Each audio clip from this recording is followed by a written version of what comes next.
This is Justin Case of American Newscape, joining our friend and mentor, Joyce Rockwood, here to show us a path to assist us in dealing with excessive gas. Greetings, Joyce. Welcome back to American Newscape. Hey, it's great to be back. I love this topic. Hopefully, Well, it'll make the audience chuckle a little bit. I like the intro. Show us, assist us, get us there. Get us there. Help deal us with these problems. Pass the gas. There you go. Pass the gas. All right. Seriously now, when individuals make the effort to change their diet, oftentimes they experience some unexpected and unwanted initial side effects. These challenges can make people question their new good, healthy habits and often abandon them and go back to their old, unhealthy routine. Can you explain why so many people experience excessive gas when they transition to a whole foods, plant-based diet? Absolutely.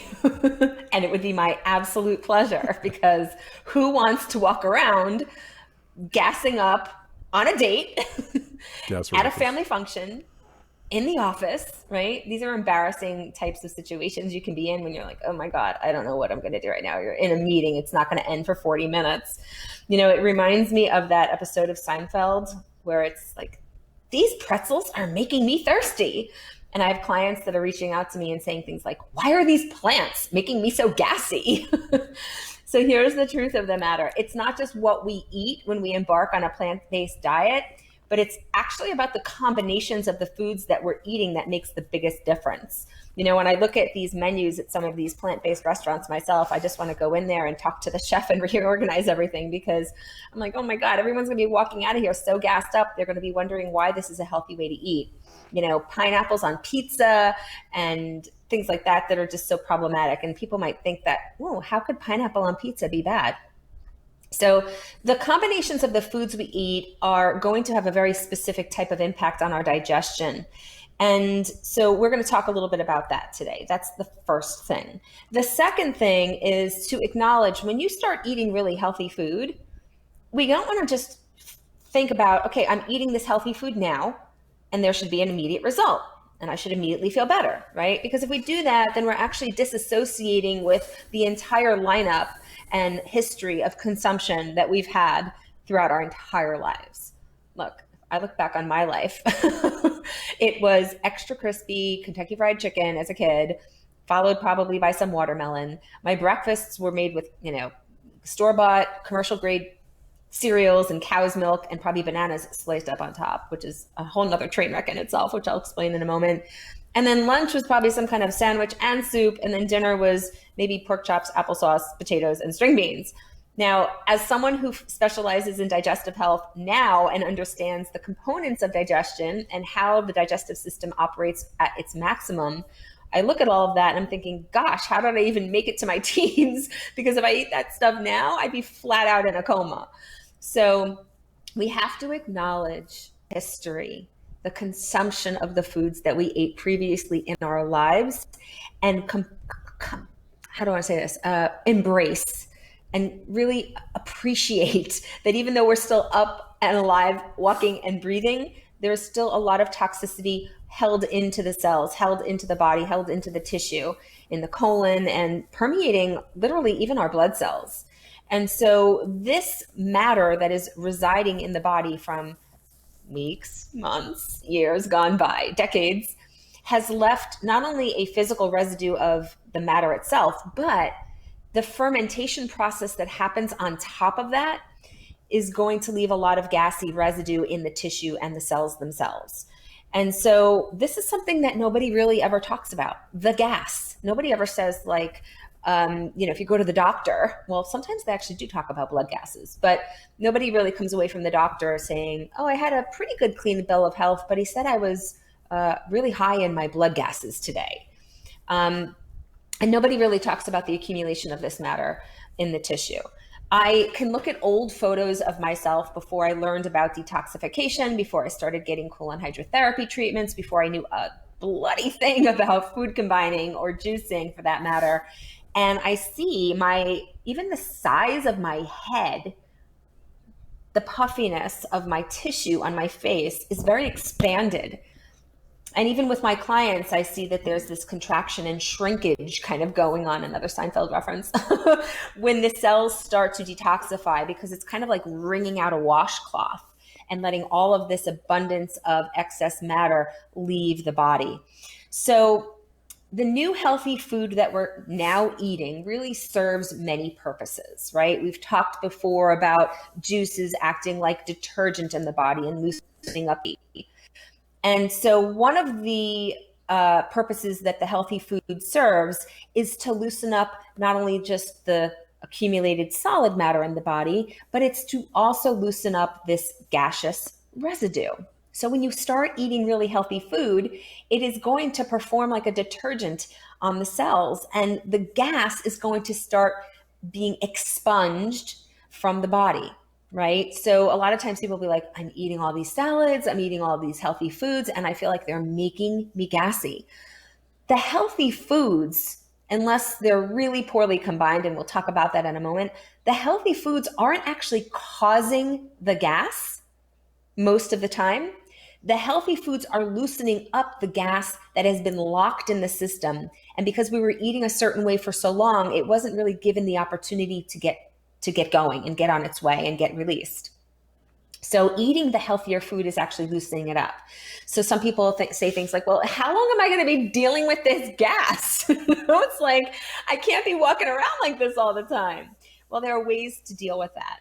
But just to explain where it's coming from, that's what I really want everyone listening to understand and appreciate. And so it's really crucial to figure out a way to get this stuff out of the body so you can experience the true benefits of the healthy food that you've now chosen to eat. And, this gas, as I said, it's residing in the cells, it's residing in the tissue. It might be making you have painful joints or backache or neck ache. It might be making you cranky. I mean, if you ever have a feeling in your midsection where there's just this like gas bubble and it's kind of in the way, and you get kind of moody and irritated easily, you kind of like you have a short fuse. I don't know if you've ever experienced that. No, never.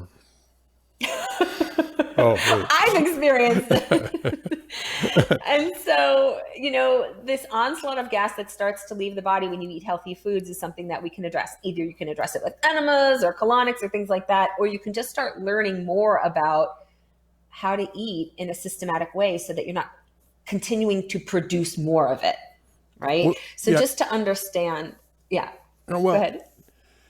what strikes me is, and you've always been a proponent of helping us unhealthy people take baby steps, working for a better lifestyle.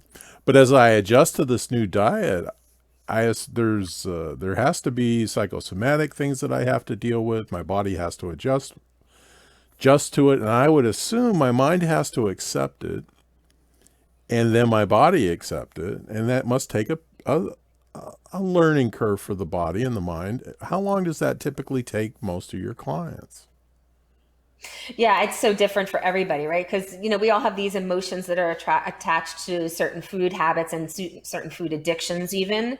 And it's really a matter of how ready, willing, and able the individual is when they show up. Now, of course, I use a lot of different tools to help people with the emotional pieces too. We've talked about the essential oils that can help to curb certain food cravings and help to elevate the healthier cravings that we really want to have on a regular basis.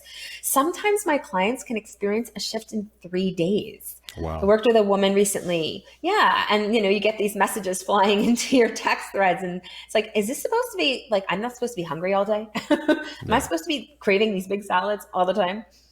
And then for some people, it takes a little longer because, again, there may be underlying issues or there may be a history of pharmaceuticals that we're kind of also working past, and that starts to detoxify from the body. It just can range. Some people will experience the results pretty quickly, though. And that's the beauty, that when you show up ready, willing, and able to really change things, that's really the first piece. It's your mindset that has such a big impact, don't you think? Well, I agree. I mean, psychosomatic things occur, and the importance of Yeah. gas. Most people don't recognize gas, but gas can actually get in your. You're exactly right. Your shoulders, your back, the pain. It can move towards your sciatic nerve, and dealing with it's very important. Personally, I'll wake up and notice, oh, these pants are a little tight. Well, it's because I'm bloated. It's because of a sin that Right. I perpetrated on myself yesterday of some sort. And I also like just even the wording there. I know you're being funny, but No, we are going to eat it. You're not being funny. no. Really sinful. If we can eat certain foods that we know, okay, in this moment I might be eating something that's not ideal for me. What would Joyce do? WWJD, right? If you can go into it with a mindset of like, okay, I'm going to eat this. It might not be the best option, but I'm going to do this and it's okay. That actually has a different effect on the body, on the physical. So, and I've experienced that myself even. But I'll say this, we were talking about that contraction, the pants fitting looser. That's the beautiful thing is when the gas leaves the body, you put on a shirt or a blouse or a pair of pants or a jacket, and it will feel different as this gas pressure is leaving your system. And that's really a beautiful thing because sometimes I work with people who are saying things like, Joyce, I don't really need to lose weight. I'm happy with the weight I'm at, but something's off. Like I just feel bloated. I feel lethargic. I have this brain fog and I don't have the mental acuity that I once had. And so when we're working with the digestive process and really properly combining the foods, you can get those really amazing results. You wake up in the morning and then you can wear those pants that you really love that make your booty look cute. And they're not so tight and not so uncomfortable anymore. Well, and so much more too. You talk about it has an effect on our libido, our drives, our Mm-hmm. energy during the day. And Oh, yeah. I assume if you can quote Seinfeld, you know, it's not brain fog, it's brain cloud from Joe versus the volcano. Yeah, we're talking about a type of shrinkage here that we actually want to have. Yeah, And exactly. that's true. Like you spoke about libido. It's true. I mean, like if you're feeling really bloated and gassy and the gas is kind of stinky, I mean, that's going to get in the way of your romantic life. So, people ask what I do for a living. So sometimes it's, I'm the romantic salvage. I salvage the romances too. I salvage the marriages and the relationships out there because I really want people to know that they can feel a sense of control or manage these things with some really simple approaches and some simple tweaks to what they're currently doing that don't require, feeling like the rug is being pulled out from underneath you. Well, yeah, and any help along any of these lines will make us feel better about ourselves. And how Absolutely. any Confidence and exactly. And a value, put a value on that, you really can't do it. right. I mean, the results you can have from doing, a month's worth of work can be something that lasts you throughout your life and makes such a huge difference. Well, yeah, and I hate for talking over you so much, but it's this is not these are not simple tasks. Getting help, seeking help, reading, doing research, reach out to people. It's that old adage of if you're going to go down this path, you tell your friends, you tell the people you care about, so they can help you emotionally, Hmm. support wise. And okay, I'm off my soapbox. I promise. Real quickly, before we close out, I just want to say, you mentioned back pain earlier. I remember years ago, one of my clients who used to come to me in New York for body work for massages, he was an acting coach from London. He said, I'm finally going to do one of these colonics, right? He was kind of a heavy set guy and he had a treatment and actually no waste left his body, but for gaseous waste. Couple bubbles. Okay. He got off that colonic table and he thought it was the greatest thing invented since the napkin because all of his back pain was gone. And he says, do you think that the bubbles leaving my body were something to do with my back pain? And I said, well, you can decide. But yeah, I know what's going on there. Absolutely. So sometimes it is, again, just creating some kind of gentle shift in the system to alleviate some pressure that is unwanted and doesn't belong. And you can experience some really amazing epiphanies. Well, yeah, and all these things affect us all differently. So it's a matter of finding what works for you. Yes. Joyce, any other thoughts you care to share with us today? Yeah, I'm sure that now I've explained where this gas is coming from, that it's not really coming from the healthy foods so much as it is coming from the loosening up of the old matter in the body. That people are probably curious, like, okay, well, what do we do to address this unwanted gas? Can we take a deeper dive? So, we're going to do another segment, so stays nice and short and sweet, on how to address and reduce or prevent that unwanted gas. So, stay tuned for more. All righty. Hey, segment 2 coming up. This has been Justin Case and Joyce Rockwood getting after whole foods, plant-based diets. Thanks for joining us. Remember, free gifts, additional information, and links are provided in this video's Read More. Please be sure to subscribe to this channel to stay connected, and please connect with Joyce in the links below so you can learn some new healthy suggestions and how not to go bananas.